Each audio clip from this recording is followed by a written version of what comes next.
Hi everyone, in this video I will show you that how you can download and install Brighter Shores game on your PC. Guys, first open up your any browser and just search for the Steam website. Once you search for it, simply open it.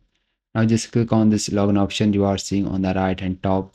And guys, here simply sign into your account, and if you don't have an account then just scroll down, just create account on Steam. This is very simple and easy. So once you create the account, then click on the install Steam you are seeing on the top. Now here guys, simply download the Steam and install it on your PC. Guys, this is very simple and easy.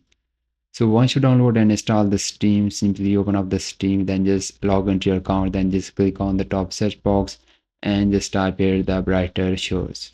Now once you type this game appear on the top, so simply open up this Brighter Shores game. Now here on this page, just scroll down, you will see the option of add to library.